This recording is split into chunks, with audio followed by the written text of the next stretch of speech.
Hi guys, स्वागत आहे तुमचं माझ्या यूट्यूब चॅनलवरती। आज मी पहिल्यांदाच बनवत होते कोबी पराठा।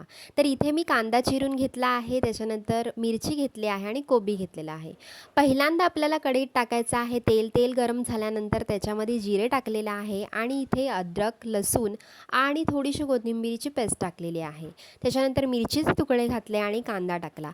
हे सगळं व्यवस्थित परतून घ्यायचं आहे आपल्याला। परतून झाल्यानंतर मी त्याच्यामध्ये टाकलेला आहे लाल तिखट, घरचा मसाला, धना जिरा पावडर आणि हळद। हा मसाला व्यवस्थित तेलामध्ये परतून घेतल्यानंतर मीठ टाकलेलं आहे थोडंसं आणि हा मसाला तेलात छान परतून घ्यायचा आणि मग त्याच्यावरती टाकलेलं आहे मी हे स्टफिंगसाठी सारण आपलं तयार आहे। आता आपण बनवूया बाहेरील आवरण। त्याच्यासाठी मी कणिक घेतलेला आहे आणि 2 चमचे घेतलेला आहे बेसन पीठ।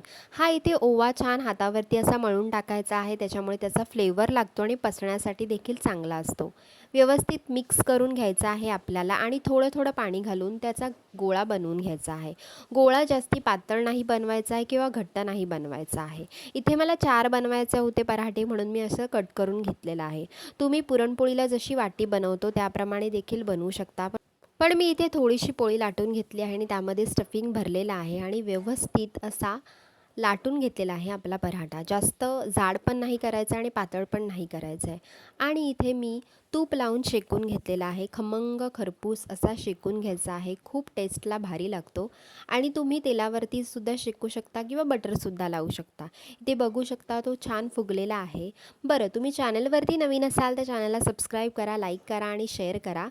आणि तुम्ही खाल्ला आहे का कोबी पराठा हे देखील कमेंट करून सांगा आणि तुम्हाला पराठ्यांमध्ये कोणता पराठा आवडतो हे देखील कळवा।